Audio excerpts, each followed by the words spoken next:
It also connects in the south to Calvary Baptist Church and Liberty Park, a historic park in East Central, and connects east to the Fifth Avenue community, which is the heart of Black culture today.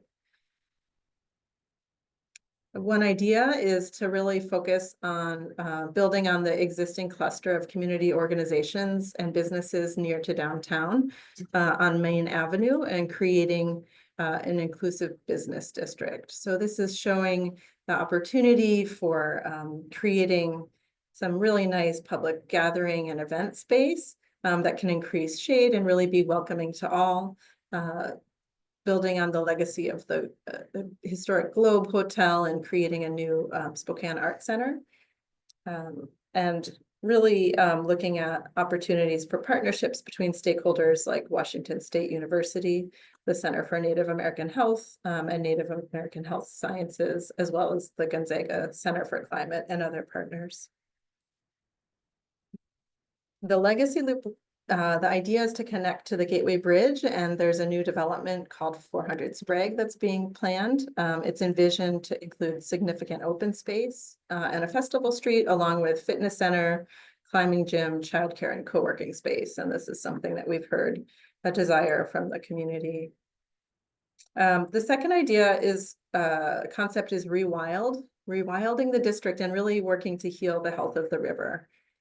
So incorporated in this includes an idea to transform, there's two streets that serve as kind of an on-ramp to the highway at the interchange that are really not needed from a transportation standpoint. So the concept here is to build up from the roadbed with green infrastructure and a multi-use trail that would convert that unneeded gray infrastructure into a space for people and for nature. So it's trying to do what's possible to repair some of that historic division, creating a 14-foot wide multi-use path that would connect into Pacific Avenue, which is one of the city's current street projects, and provide better access to East Central. The other idea here is to help clean the stormwater and remove some of the minerals and metals that are of concern, especially for the health of the river and the salmon habitat. So it incorporates quite a significant green stormwater infrastructure ecological use as well. The other concept around rewilding is looking at the north part of the river near Gonzaga and looking to advance community engaged research with a center for urban agriculture and a food hub. So this idea looks at creating a new research center that would help advance workforce development, as well as a focus on food production and fostering business incubation. The idea here is to create pathways for sustainable urban agriculture and support local food systems for distribution as well as job creation. And then you can see in the foreground here, this concept also includes rewilding the streets with what we call blue-green infrastructure, which increases natural planting areas and tree canopy. And then it also allows to support flooding and better conveyance and cleaning of water as it gets near the river to really help restore natural flow patterns of the river and improve the riparian habitat there. You can see in the foreground, this is connecting into a broader regional trail called the Centennial Trail along the river.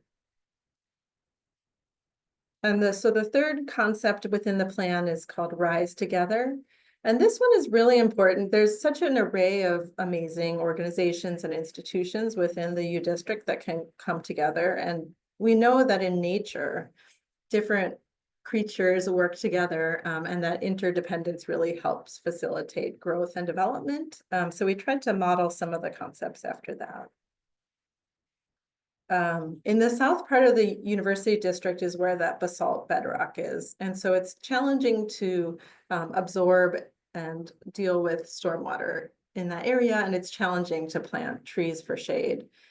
So we're really looking at creating these strategic places where we can add some stormwater infrastructure and shade plantings. And so the idea is to create these strategically to convey gather and stream the stormwater to stormwater infiltration ponds in other locations.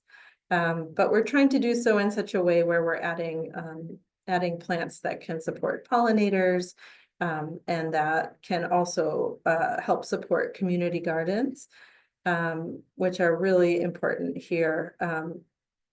This area is also, we're thinking about it as a multicultural maker district. So it's envisioned as a hub for incubation and workforce development, with a focus on supporting BIPOC organizations. So there's a lot of warehouse buildings, some of which are really sitting there unused. So looking at sensitive infill as well as adaptive reuse, to help support some of the existing businesses and honor the area's history. That includes a Black business district that once thrived along 2nd and 3rd Avenue before the highway construction. And then also here seeing opportunities for workforce training programs that can prioritize some of the historically marginalized populations here. This other concept also in the south part of the university district, you can see here, is the idea of an innovation commons. And so this is actually, there's a underutilized old Costco site. And the vision here is to redevelop that into a regenerative commons, like including life sciences and mixed use district, set within a really nice public realm. So the idea is that it would support workforce development and innovation jobs like biotech research and a green jobs training center, and connect with the adjacent medical district. And really seeing those public realm enhancements as important to help increase the opportunity for connections, add art, and improved access for the surrounding community. I want to mention this area within the university district is the closest to East Central. And so it proposes to restore a pergola that's been ruined within the historic Liberty Park area, and to do what's possible to enhance trail connections over to 5th Avenue community to the east. So this is kind of a high-level overview of some of the key elements of the vision. I think important next steps will really include coordination with the city, the universities, the East Central community, and other stakeholders. And so the idea with this plan is to really represent a launching pad for collective action towards a more inclusive and regenerative district. So that is an overview. And now I'd like to set up a roundtable discussion with Juliet and Jonathan. So I'm going to stop sharing. And let's get into some discussion. All right, so Juliet, would love to hear from you a little bit more about the importance of generating excitement for a big vision like this. It's a really large district with lots of different stakeholders. So curious to hear a little bit more about how you've built support and interest for these efforts, how you've prioritized investment in the South University District, and why that's important.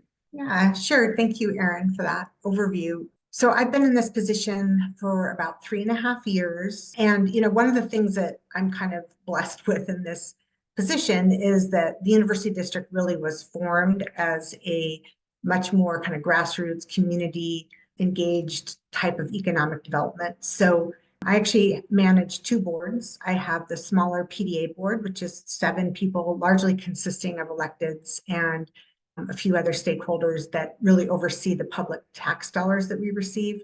And then all 7 of those serve on my larger nonprofit board, which is about 25 people. And that consists of university representatives, utility, businesses within the community. Jonathan sits on that board. So I kind of have built-in community engagement that I have to work with on a regular basis. And so that's great.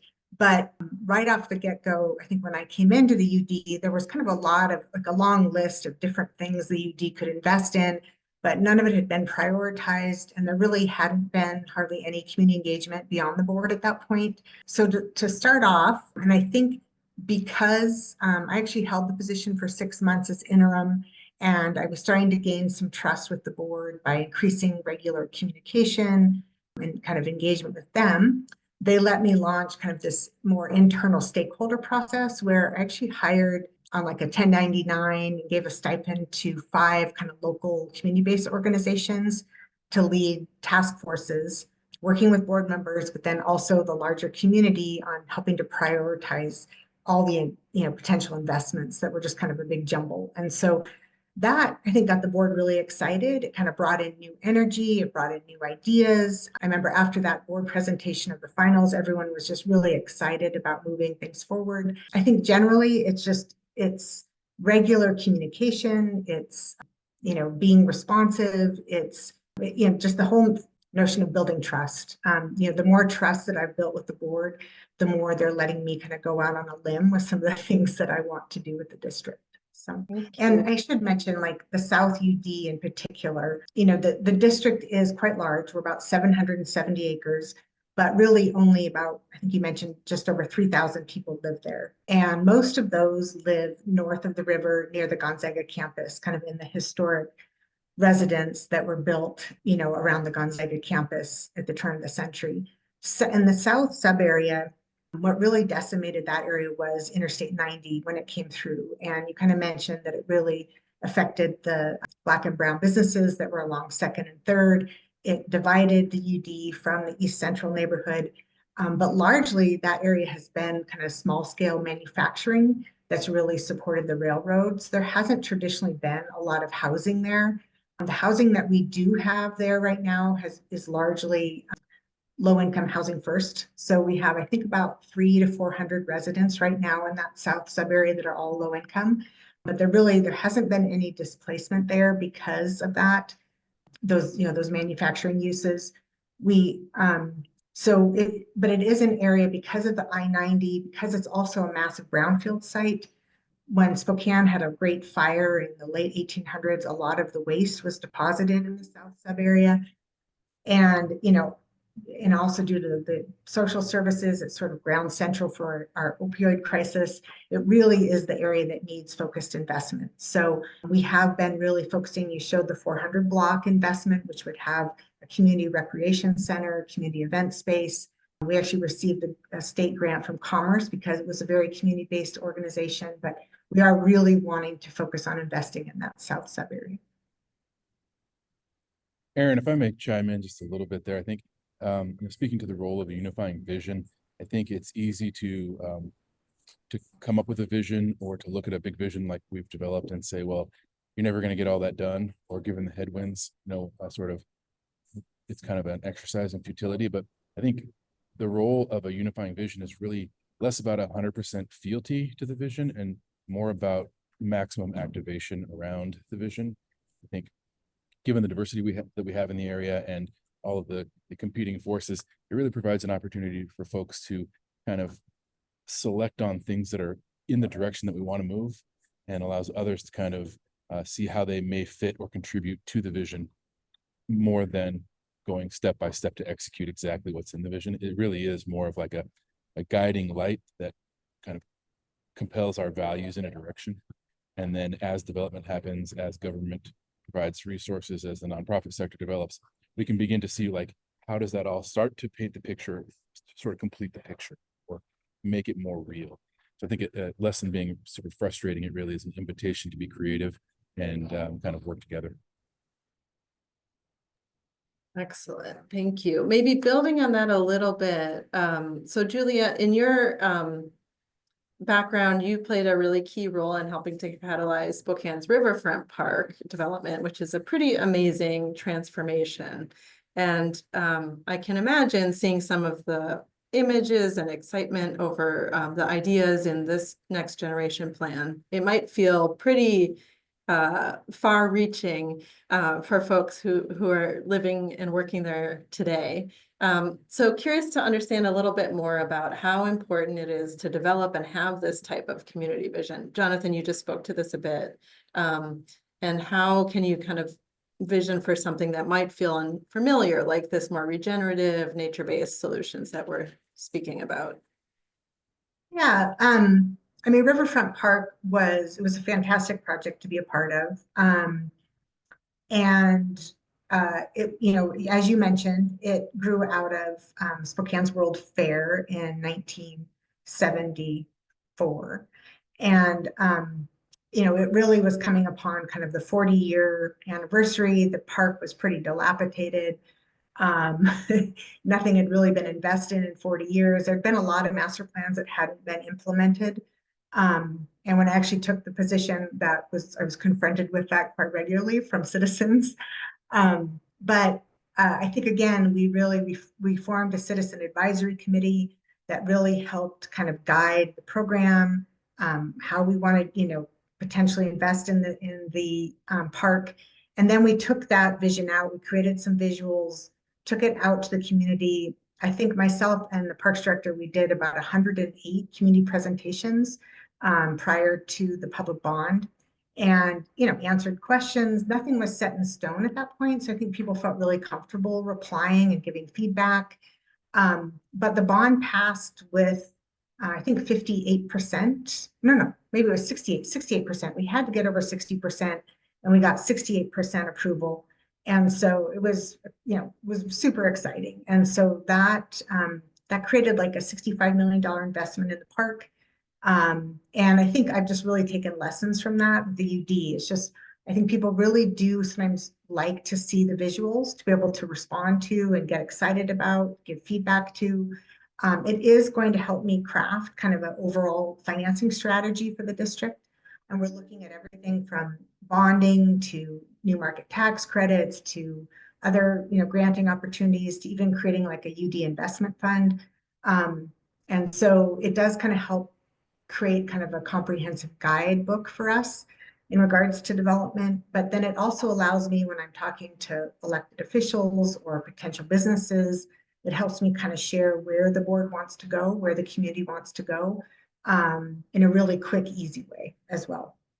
I think you also mentioned the ecosystem, like kind of how we move to nature-based infrastructure. And again, I think that vision, again, as a CEO, I've always been really fascinated with biomimicry, and I've been really impressed with the nature positive movement, where it's really starting to look at how the city can start to function in a similar way as like a forest, and actually be regenerative in how it sequesters carbon and it cleans water and keeps air quality high. And so that was kind of, an initial interest of mine. But again, I think because of the trust I've been building with the board, they kind of let me go out on a limb to initially do kind of an ecosystem services analysis for the district, really looking at how 12 different ecosystem services exist today. And, what is our existing water quality? What is our existing air, carbon sequestration, our heat island effect, and then start to look at kind of pre-development, what those were, and ideally start to set goals where our development can start to match the pre-development services and how those function. So, and then that work really led into the Methuen visuals. So, it's kind of in a step-by-step process. When you're working with community, I think there is that need to be patient, to bring people along, to educate, but also listen, and I've definitely kind of modified probably how I would have initially approached it based on the feedback I've received. Yeah, we'll just see where it goes. That's amazing. Yeah, it's been, I have to say, it's been really amazing to be a part of that process and to see the changing and evolving approach that you've taken. So yeah, I can see that in action. And maybe speaking to that a little bit more. So Jonathan, your job is to advance health equity for marginalized populations, right? Within the Empire Health Foundation work. So I'm kind of curious to hear from you, like, how are you seeing this come through in the university district planning effort? And kind of just speak a little bit more to how different relationship with East Central, Black community, and how Indigenous knowledge, other elements are showing up in this effort.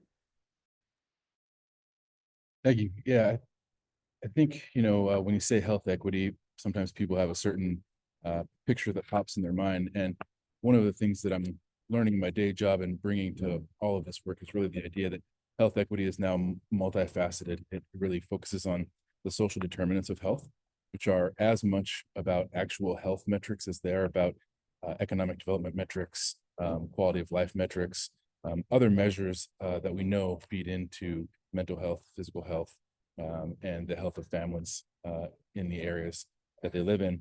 And so I think when you look at the plan that we're developing or that we've developed here, it has a lot of those aspects considered into it in terms of the types of housing that we're looking at developing, making sure that it is equitable and accessible by families and the working folks who want to call the district home. We're also considering what these folks need to be able to live and work and play in this area and not feel like they have to go out of a neighborhood to access a lot of these things. That's visible in terms of the plan to put in childcare facilities in the area. We have childcare deserts all over the city, but especially in the UD. And due to the partners that we have and the anchor tenants like the major universities and some of the larger businesses, we have an opportunity to bring them into the process of helping to provide some of these assets for folks who want to call this area home or want to work here. With respect to some of the other partners and roles that we're trying to leverage this plan into to kind of address equity, the East Central District, which on the map that you showed is to the right of the UD. There's a real opportunity for the development in the UD to be an incubator for the sorts of things that can bleed out into other areas. I think the city is really ripe for a lot of the development and innovative development that we are trying to implement through our plan. And the UD really can serve as a bridge between our urban core in the downtown area and more of the residential areas where we're looking to redevelop or develop new housing to kind of reintegrate the communities and the families and the cultures that have been lost due to gentrification and traditional development over the years.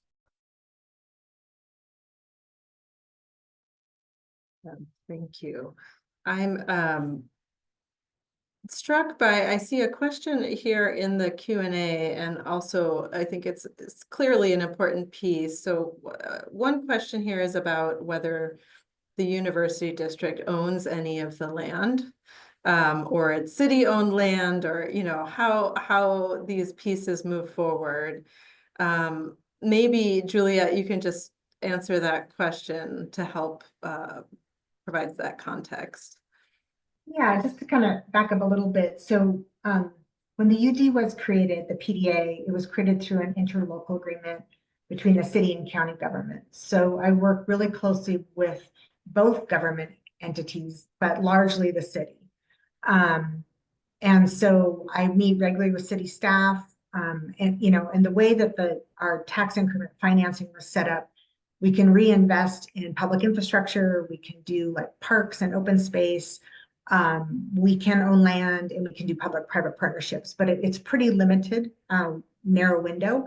The 501c3 has broader ways we can invest, but so the city owns all of the public infrastructure and parks, if there are any, in the UD. And so that property, any kind of land like that, I have to coordinate with the city. So I meet regularly with their integrated capital management team, kind of talk about my priorities for the year and how that aligns with theirs. And then, I try and get into their queues for anything that I want to prioritize and or pursue grant funding for. So I also have to help bring money to the table for a lot of these investments. So I just can't give the city a wish list and then it happens.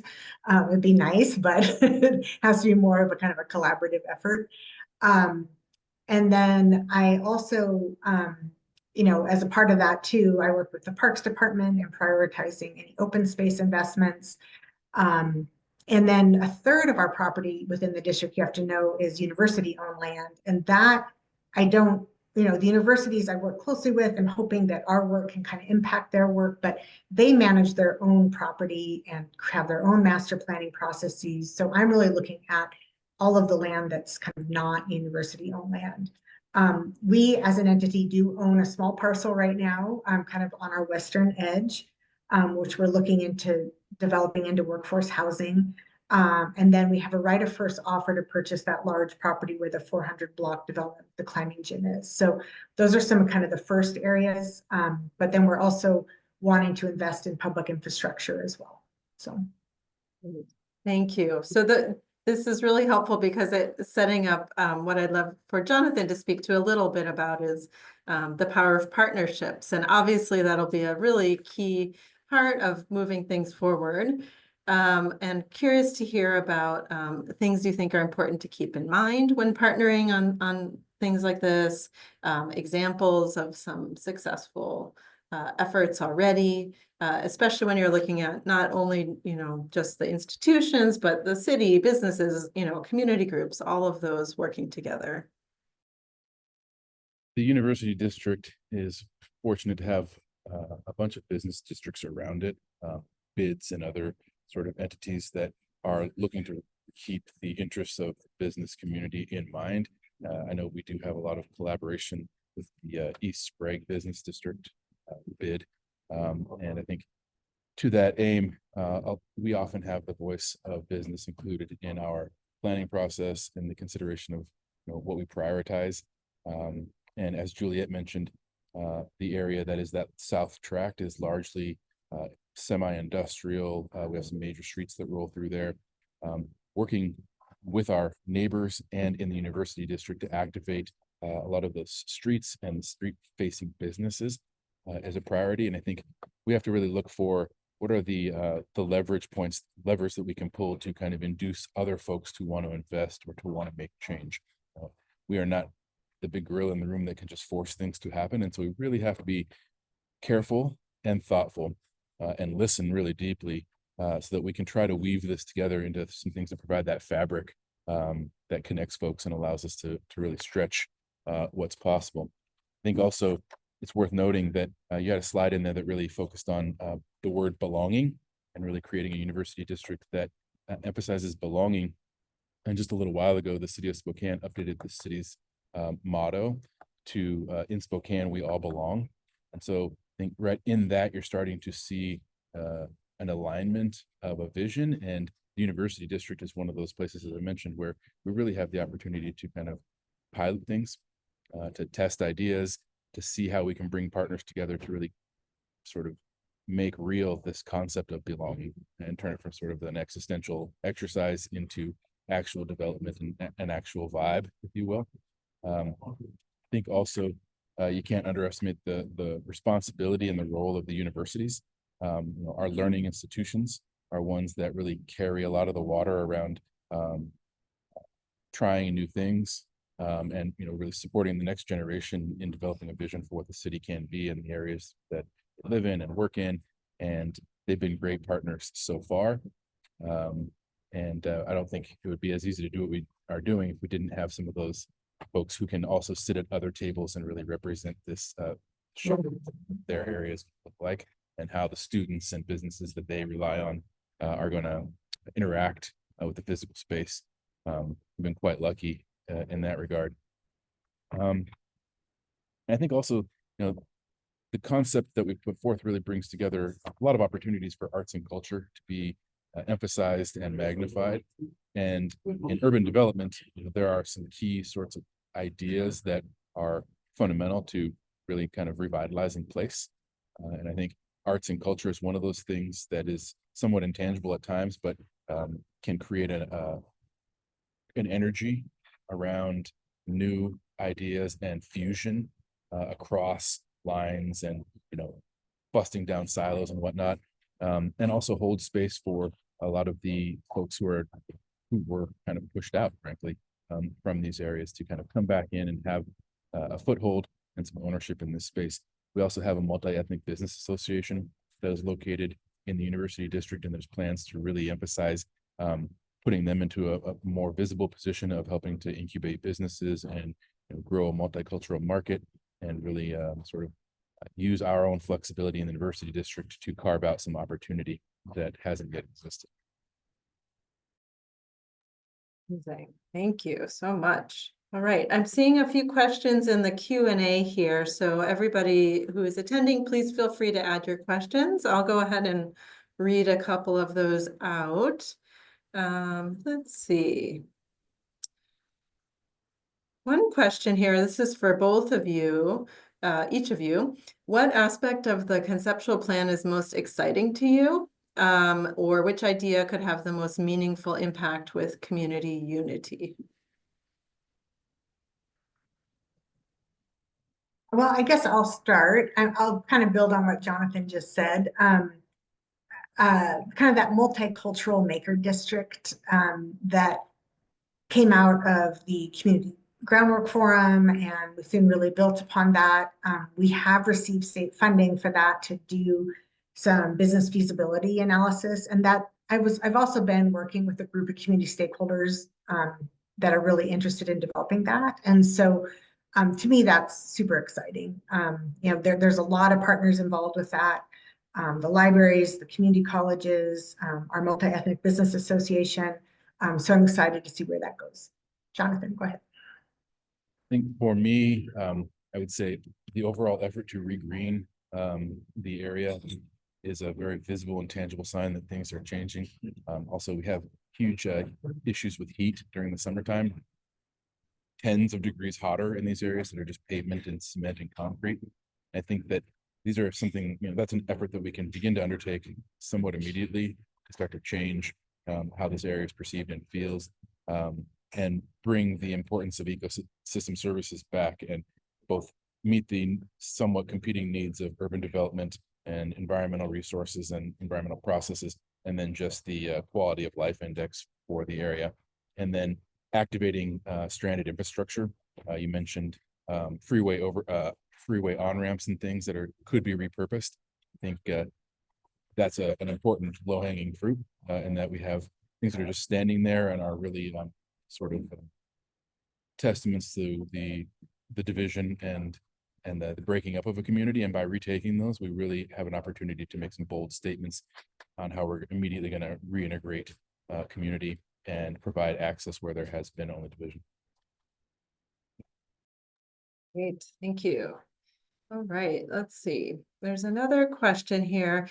Are there any discussions of funding partnerships that could or that would subsidize ongoing operations and maintenance of some of the proposed public space investments?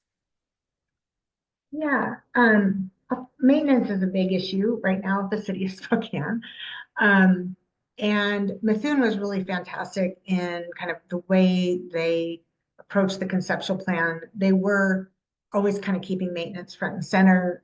They actually put together a slide for me in talking with the city and community groups about maintenance. I have spoken with Catholic Charities, who maintains a number of the permanent supportive housing within the South UD, about engaging some of their residents in potentially helping to do maintenance on some of these projects. And they are very interested in that. So if we can move forward with the pilot, that will probably, those conversations will continue. And, you know, right now the UD would be responsible for maintenance, but we're also really wanting to be thoughtful on how like any nature-based infrastructure is designed. And so another group that I've engaged with recently is Oregon State University's permaculture program, which is world-renowned.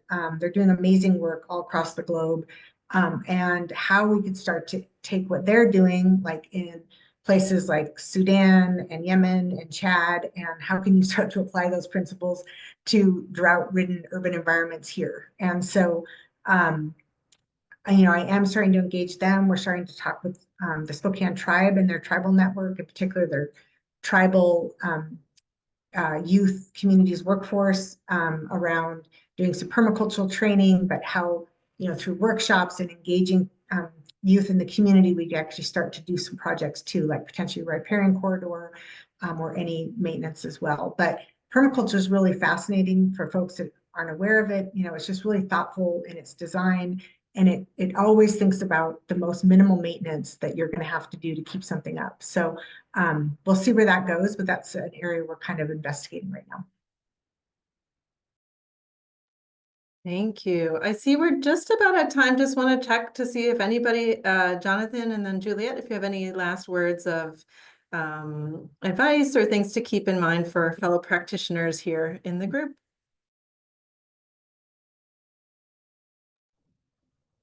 You know, I Jonathan? think we've covered quite a bit, but I think fundamentally, being flexible and, understanding how to get most of what you want, but not being committed to getting all or nothing is a strategy that is useful in this.